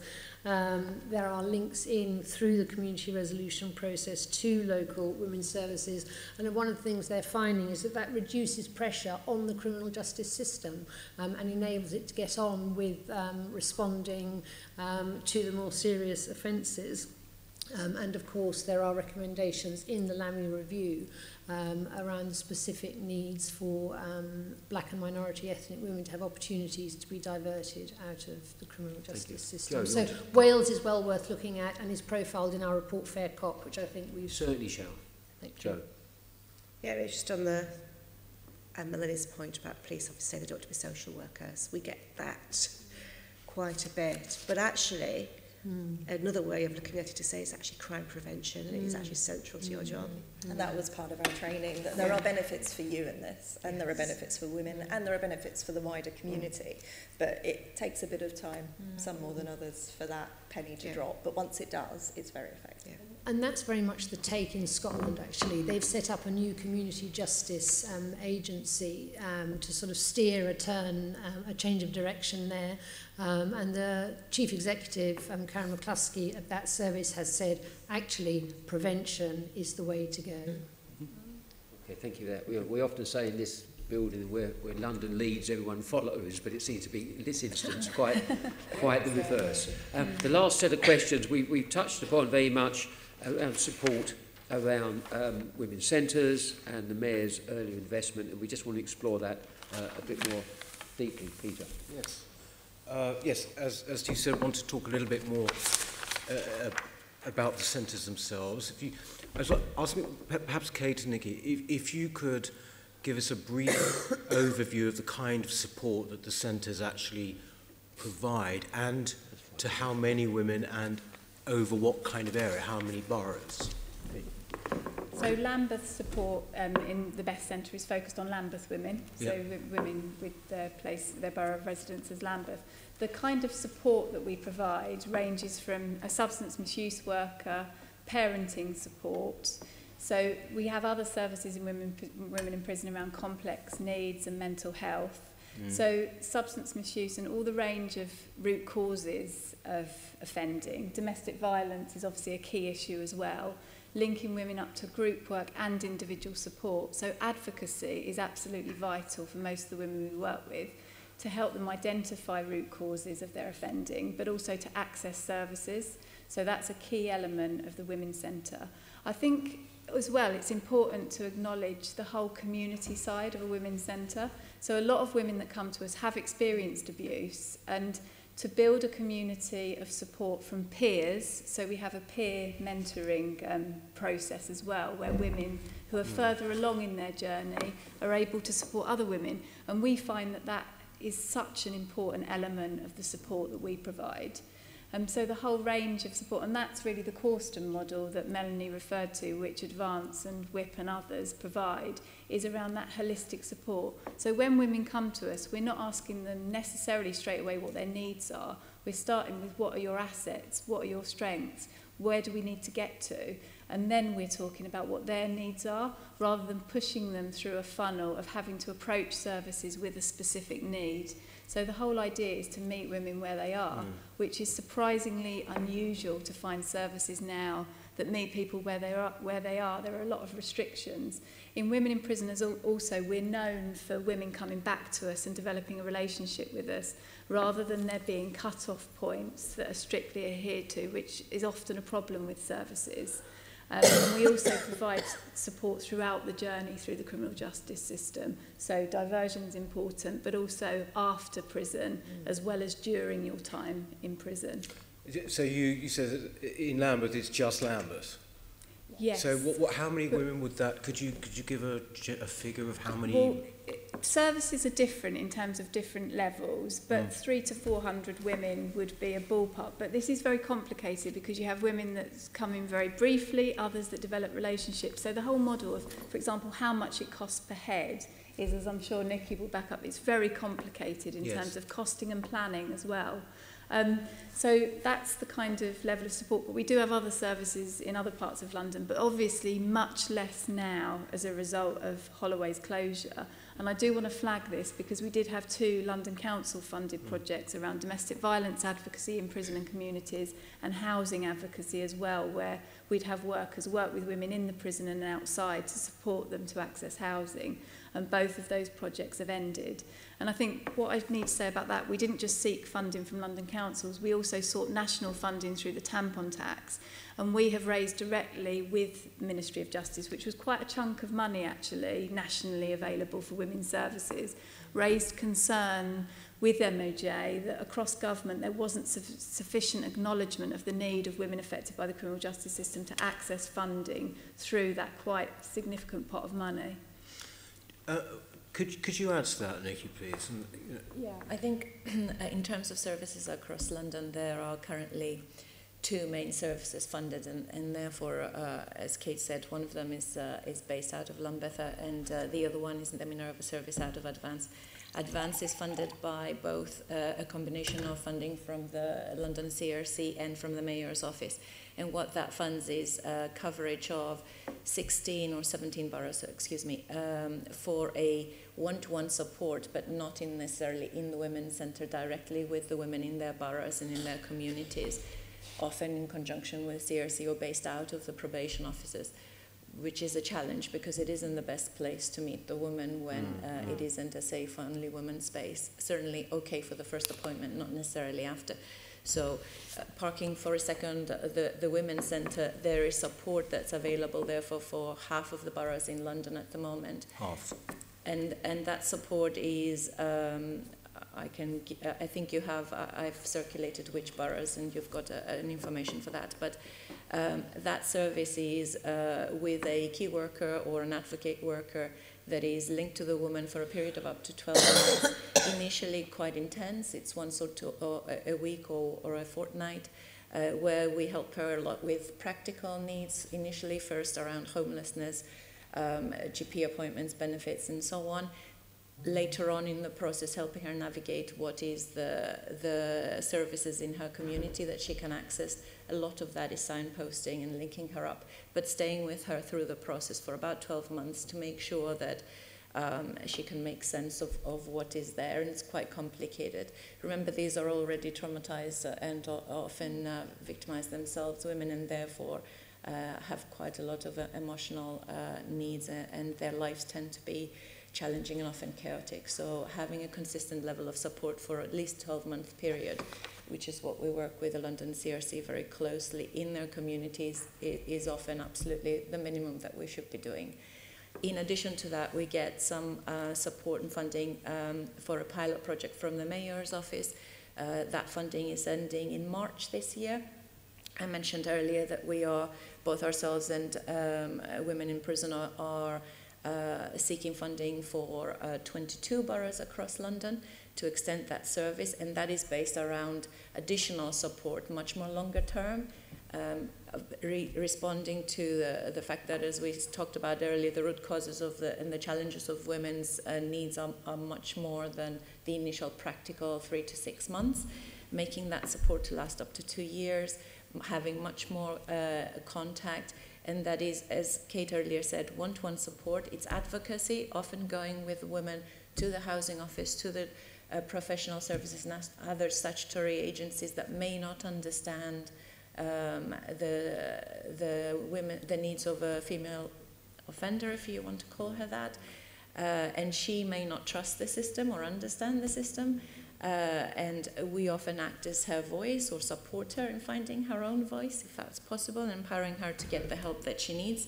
And then in conjunction with another 8 partner organizations, we offer tailored services to address, often referred to as the 9 pathways, but the range of needs that a woman would have around domestic violence, around mental health, substance misuse, financial challenges and debt, parenting and caring skills, and so on and so forth. So a lot of them are, all of our services are tailored to the woman. We spend a lot of the time talking about where she's at in her journey, and those needs change through the journey. So therefore, you might say how many need support for domestic violence. Initially, I might say 55 or 60% of the women, but as the relationship builds and her confidence builds in the services that we provide, and we get more trust, that need might change. Her ability to disclose what she's experienced and therefore ask for help for what she really is the underlying cause becomes much clearer. And I think that's the main challenge at the moment. We talked earlier about the need for long-term sustainable funding, not only pilots, either diversion or women's centres or enhanced support services that usually last for 6 to 18 months by the time you've embedded the service and really understood what the needs are and built the relationship with the woman who really wants to stay with you. The funding often runs out and you have to then scale back your services. And in terms of, you've asked number of supportive women at the moment, I think in the last 12 months we've supported about 800 women. About 800. And that's only across 16 boroughs. So it gives you the scale of the need and the challenge. Can I ask sort of, how, I've not been to one of the women's centres. Yeah. What is staffing like? How many staff do you have? I think, again, I would say it's a mix of the women that are based out of the women's centre and the women that are based in the community as an outreach. So often the word women's centre is used to describe the holistic support that we use rather than the physical space. Kate will I'm sure, support me in saying that on average we look for one of our key workers per borough on average to work locally. The majority of the work that she does is usually quite intense, and therefore at any point in time she would be able to support between 25 to 30 women. So in the space of a year, maybe up to 50 women, and that's for your more complex needs and more enhanced support. It's really, I'm not in any way saying that that is the level of the need, remembering that the majority of the women that we work in are already sentenced and under the support of the probation services, and therefore we're not supporting women who've offended in general or who are at risk of offending, only the women at the moment who are coming through probation services. So you have one key worker per borough. Correct. But in terms of the centre, if I were to go there, now, you know, what's your permanent status? It's a combination of women that work with us directly and services that we buy in, if you like, or partner in or contract in with subcontractors, and that changes on the type of demand that there is. So therefore, usually we run between 8 to 10 programs a week, and it would take about 1 to 2 of our facilitators or other partner facilitators to support each program. So I would say, if you wanted a ballpark figure, 3-4 people per centre per day. That's really small, isn't it? It's very small to support up to 400 women per region, let's say. And chronically understaffed. And but I think the point about the fact that you can staff a women's centre on quite small staff, often women working for us, and I'm sure it's the same for Advance, are part-time. We do employ a high number of part-time staff because we've got a women's support team. But we are chronically understaffed on a pretty much permanent basis. I think one point I would like to make is the importance of independent provision within the system. So a lot of women that we work with do have really low levels of trust in the authorities, if you like. A third of women in prison have grown up in care. So it's really important that there is a partnership between the state and the other services. So the model in Beth is about the co-location of probation officers, but they're very separate to us. So we work together, but we're clearly separate. And there is real advantages, I think it's true to say, to the system of being able to refer women and others to other services. I think with the transform rehabilitation and privatisation of the probation service, the referral pathways have been massively disrupted. I mean, we haven't even touched on that here, but I think this group should really acknowledge and, where necessary, make the point to government about the disruption that has been caused by the whole change of transforming rehabilitation. I can utterly appreciate that. I mean, you know, if you've got 2 centres and you've got tiny staff, and you've got a position now, particularly in London, well, I say particularly, we're talking about London, of massively increased, for example, domestic abuse, etc. I mean, essentially, you need at least another 2 centres, don't you? At least. Well, and in fact, you will find, pardon me. There are 10 in Manchester. And I think that is the very minimum that we should have in London, exactly. Is 10. There are 32 London boroughs. Ideally, there should be a women's centre in every borough. You know, local boroughs, local councils are where women's needs should be championed and met.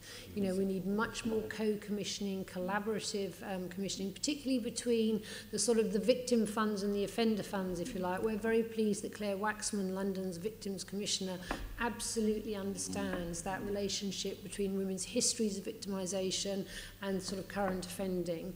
And I think she's very much on side with getting the join up better.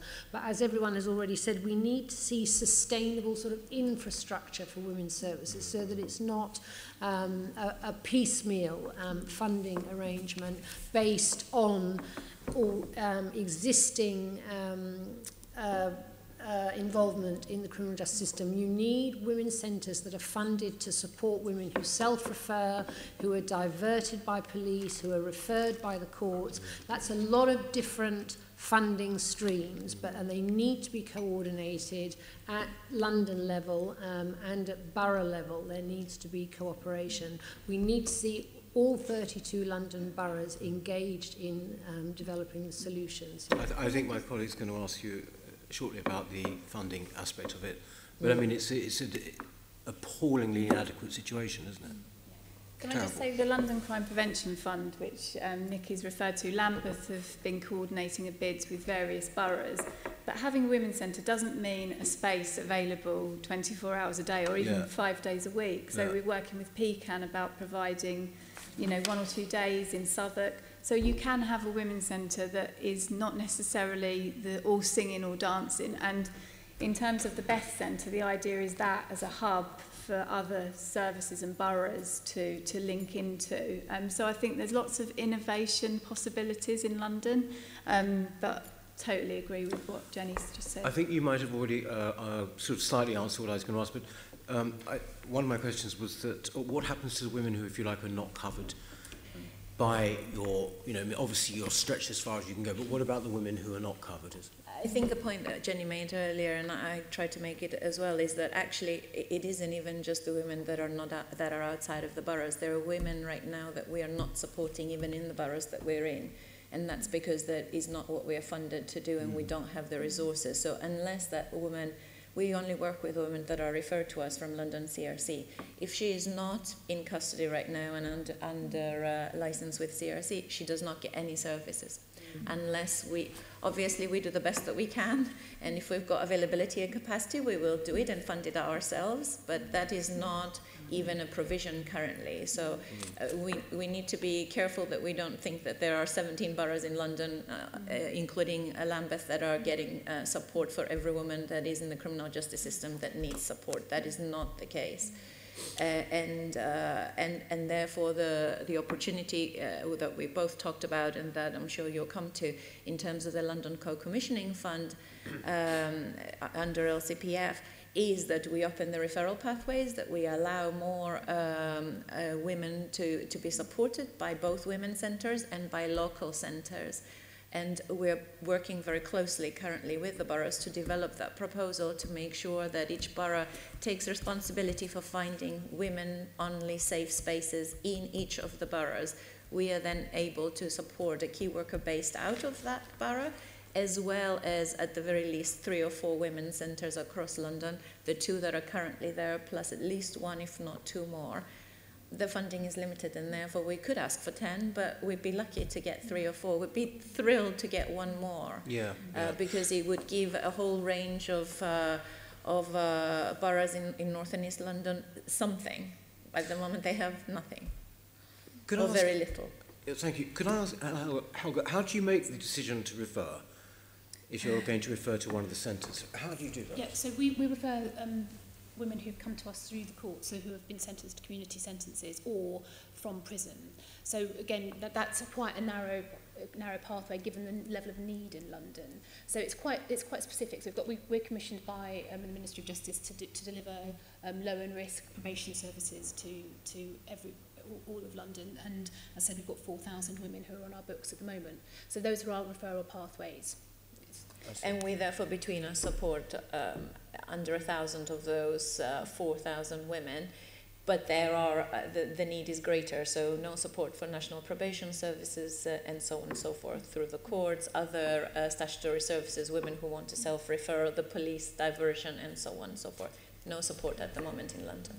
Can I just say the difference with the Best Centre, though, and this goes back to my earlier point about where you route money, and the fact that money recently in London has been routed via the CRC, I think is an important issue, because it means that the diversity of provision across London from organisations that aren't tied so much to that referral pathway has been less. So that's another issue. That's from the past, but I think it's important to learn from mistakes as we go forward in terms of funding. I did also want to mention funding, because commissioning in London, I think there are issues around payment in arrears, about not acknowledging the hand-to-mouth existence of many charities, and the push to co-commission and to commission at a high level does cause significant problems for some organisations like ours. And I think I would really plead for you to sort of understand what it means. Clinks recently, who's an umbrella organisation, found that on average criminal justice charities have 1.6 months of reserves. So if you think about what that means if you're paid 2 months in arrears, you can barely make ends meet, literally. So you're looking administration in the face regularly. So I know, because we're a national provider, that isn't true across the country, and I would really ask that there is a close look at commissioning and payment terms, payment by results included. In Manchester, there is no payment by results for charities because it's acknowledged that the result of reducing reoffending is down to all of us, and it's not put on the shoulders of small charities to actually get their money after they've proven that they have reduced reoffending. That is happening in London, and I think it needs to be addressed as a matter of real urgency now. Thank you very much. Thank you. So we're now getting to that stage where we want to be framing some recommendations. Obviously, you've given us some ideas, particularly, and that last point was a really good one about the funding and the sustainability of funding. But Sean, you can finish these questions and move to... Oh, I'm do apologize. Before you go to 5B, Go for it. can I just ask Please do Just ask coming, yeah. whatever you wish. I mean, the recently published David Lammy report commented on the fact that black and ethnic minority women are overrepresented in the female prison population. I must say I'm quite surprised that there's been very little reference to specific issues such as ethnicity this morning. I think Dr. Earl, I think you probably mentioned it earlier I did. in an answer to one of the questions. Yeah. I mean, how do you cater services for specific characteristics such as ethnicity? Yeah. Can you tell us a bit more about the work in practice? Well, I would include all the points that I've made about funding are vital for black and minority ethnic specialist providers in London. So, and the point about foreign national women and hibiscus's provision, I think all of these issues are around having services that address specific needs. And I think all roads lead back to that. There are systemic issues in the criminal justice system, and we were part of the Lammy inquiry. We conducted focus groups and other consultation with women about their experiences. And I think that there is something about addressing the particular pain that's been borne by black and minority ethnic small charities providing niche provision and what that means for the whole system. So that would be my response there. And I would add to that given the similar answer, I think, given the strain on funding at the moment, the majority of the money is going to generally support services like ourselves and women in prison, and it is left to us to find a way to commission specialist services. In the proposal we are putting through for the development of the co-commissioning fund, we are specifically identifying foreign nationals and BME women as a service that should be funded separately, or at least, if you like, identified as additional support. Having said that, I would echo the same, that there are providers out there that are specialists that should be supported, but they're not big enough to be able to undertake, if you like, the bidding and representing themselves in the way that a larger organisation, and neither of us are particularly large, but in the world of charities, for female offenders, we are the largest in London, and that's a sad testament to the size, if you like, of the women's services for female offenders that have been left to survive and provide the support that's desperately needed. So yes, it's been one of the losses. Yes, can I take the opportunity to mention our report counted out black, Asian and minority ethnic women in the criminal justice system, which I'll leave a copy with you if that's all right. It provides a lot more detail about the impact on black and minority ethnic women of their involvement in the criminal justice system, and particularly imprisonment, and talks about issues such as the extreme stigma that women from some communities can experience as a result of imprisonment, and that being an extra factor, if you like, an extra punishment that they experience. I mean, in terms of the numbers, in London, 9.8% of women are black, but black women specifically made up 20.7% of first-time entrants to the criminal justice system. So there is something going on there that needs addressing. We've made quite a number of recommendations specifically around improving outcomes for black and minority ethnic women in this report. And we also refer to the Bangkok rules, which I think need a mention here because they provide a framework for UK-wide, but I think could be particularly sort of implemented, if you like, or reflected in London's approach to criminal justice. They provide specifically that prison authorities need to recognise that women from different religious and cultural backgrounds have distinctive needs that need to be met. And they also talk about the need for, as I mentioned before, more creative and tailored sentencing responses. And the report also identifies and reflects what my colleagues here have already mentioned, which is the terrible absence of specific support services for women from black and minority ethnic communities. IMCAN is a very important women's organisation that that's involved in the programme that I lead, so we appreciate their expertise and input, but I think they will echo a lot of what's been said here about the need for more sustainable funding for these specific constituencies. Okay, Umesh? Happy? Right. Sean? Yeah, thank you for raising that question. We discussed the need for specialist support services, particularly for certain cultural groups, when we looked at support for people who were victims of domestic violence. And it was absolutely vital that there were specific specialist services there. And the fact that there seems to be almost nothing available in this sphere, when we know how much overlap there is between victims and perpetrators, is a really good point. We will look at that. Absolutely. Yeah. I wanted to ask about, well, now resources. How much do you need, essentially? We know that the Mayor has announced in January he was going to put an extra 500,000 in to boost services. I wanted to ask, first of all, how much of that has come through? What's it being used for? How much impact is it having? If it isn't through yet, what do you anticipate the difference being from that funding? I don't know if any of you can comment on that. Yeah. I think what I would say is that we are not aware of the 500,000 coming to us. What we or to indeed any other services, what we are in the process of bidding for, if you like, or putting proposals forward, is around the London Crime Prevention Fund co-commissioning pot. There's a 10 million fund that is being made available. Female offenders is one of the 4 priorities that are being considered, and 2 proposals, the one for led by Advance, which is for North, East and West London, and the one led by Lambeth in conjunction with Women in Prison, that is for South London boroughs, is proposing to provide services around the women's centres and the whole system support that we've been describing, to extend that to 22 boroughs.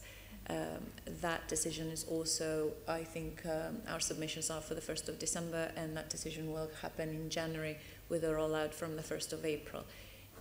Just to highlight how critical it is, if we don't, if Advance, who are currently partly funded by the Mayor's office for their women's centre, doesn't get any of that money, then it means those services will stop. And all we will have is the London CRC funding through the MOJ, which is for 16 boroughs core services, no women's centres. So it just gives you a clear picture of how critical and how tight our funding is from month to month, and therefore I would echo what Kate has said earlier about such short-term planning and keeping our staff and our services and our financial commitments very tight, because we will have 2 to 3 months to implement or exit services. I mean, I would say for us, we permanently have staff. I've only been doing this role 2 years. We permanently have staff at risk of redundancy. We're looking ahead with great trepidation to the following year, and we're completely reliant on maintaining our services for the funding that we're applying for with Lambeth.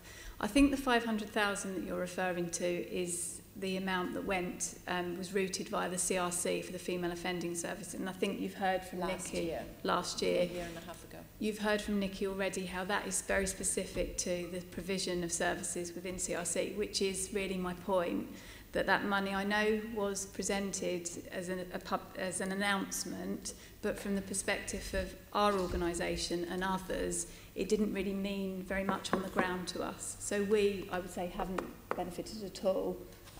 But I think that's for the past, but it's about learning for how we fund in the future. And if the 500 question was for the fund that came through a year and a half ago, that was the point that I was making about that money was for a pilot for 1.5 years, that and it did go through to Minerva and Advance to fund our Minerva Centre services, and it finishes at the end of March 18. And I think we've circulated the outcomes of that for the 9-month period of the 18 months. So you can see that the initial outcomes are very, very strong, well ahead of what we were expected to deliver, and certainly even though the data set is quite small still, we've seen 39% reduction in reoffending rates for the women that were part of that. So there is, again, good seeding and good innovation and good experience. It's about turning that innovation into something sustainable, rather than good examples and missed opportunities. And we've had lots of missed opportunities, good examples, good initial results, no long-term sustainability. I'm sure it's not unique to our sector or our service, but it's certainly felt much more strongly than, let's say, domestic violence, which we offer a service. We have 50% of our programs are around domestic violence, and I see a real significant difference in the approach to funding and support of those, and indeed commissioning by local services or even the London-wide services. Can I just clarify then? It seems like the money that's come in, that follows offenders, is for the quite basic service that you offer. You've provided us with some helpful flowcharts that show there's a number of appointments that are had, discussions, but nothing holistic except within your enhanced services programme. Completely, yeah. So essentially, what's covered by Ministry of Justice funding and all of that is the basic service. Actual provision of actual women's centres is entirely down to money from MOPAC and the Mayor. I mean, that is the government model that we would ask London to support other areas in lobbying government, that we do not leave support for women down to local chance. There needs to be, and we are lobbying hard with MOJ for the female offender strategy to have money attached to it, which is revenue, significant money, which is allocated according to local areas, so that this core of services can be provided, and then you can be providing additional needs and building on those, so we have a firm, sustainable network. So I mean, it seems to me that we are at this sort of crucial stage now where we're talking about devolution of criminal justice to London. We've got this enormous opportunity at Holloway to use money from the sale of what I think you've all sort of said was more or less a slightly out-of-date facility that we needed to do the new approach, but that money could kickstart a new approach. You've talked, Kate, about the revenue needs of charities, but the infrastructure that might come with a secure place to rent at a reasonable rate would actually contribute towards that as well. So, I mean, I think we are near the end. Would anyone like to sum up? We do seem to be at this point where strong recommendations could be made to a number of government and mayoral authorities who could take action. So should we just ask, tell us one or two things that you think we should put into our recommendations? Well, I think sustained leadership from here, from City Hall, will be absolutely critical to turning things around. As you say, we do have a unique opportunity now with the Holloway site, with devolution, with a budgets coming up, to rescue the situation and create a brighter future for women in London. But we need sustained focus and leadership to do that. We've had so many ups and downs over the last, decade since Corston, but more than a decade. And I think if we don't seize the opportunity now, we will be, we'll reap the whirlwind in the future, and we don't want to be doing that. For me, it's the local commitment to investment, which isn't there and needs to be. And then I think it's the voice of London nationally to tell government we don't need new prisons. What we need is sustained investment in community support. And we would just encourage government to get behind the 2020 campaign, because we think London, you've heard how many women, about a quarter of women in prison at the moment are from London. So for London to take forward this agenda could make a national difference, and we could become an international example of good practice rather than the current situation, which is an international source of shame and embarrassment.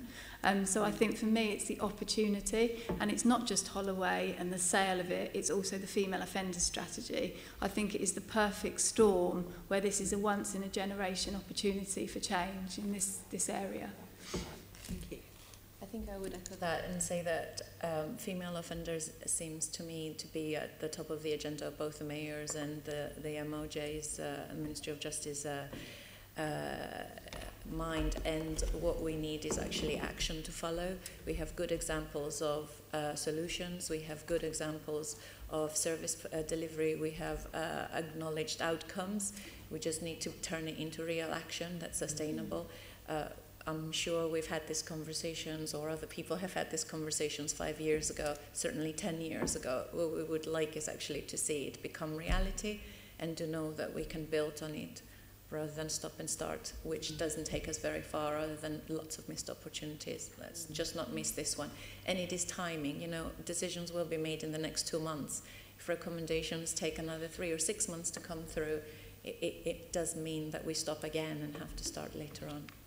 So I think it's time to join the dots. We've all been operating in silos and doing some really good work, but now we need everything to join up, and I think that's where this committee can really help to push government, to push the Mayor's office to join those dots and to have real cross-departmental working, because women offenders, it impacts every area of life, and it's not just the criminal justice system. Health needs to be involved, it impacts children, it impacts education. So if everybody works together, I think there's a real opportunity to make some very good progress very quickly. We're ready to go. So we just need the funding and the commitment to do it. That's very clear, you are ready to... Been ready for the last 5 years. And we are going and stopping and going and stopping, and it's like, just support us to get on with it. Helga. Okay, so being last, I get to repeat everything everyone's said. I think in terms of the Mayor and the Deputy Mayor with responsibility for this portfolio are uniquely placed to have a very strong voice, both within London and London councils, but also to national government, to promote the whole system approach, and much of what we've been talking about. For me, it's a conversation around what the police do, what courts do, what probation do, what's happening in our prisons, as well as what's happening in the voluntary sector. So I think I would ask, and I know that this is the desire of the Mayor's office, that those dots are joined up. I think, again, echoing what colleagues have said, we need a call to action. I've been talking about this for my entire professional career, and we have a point in time where we can do something.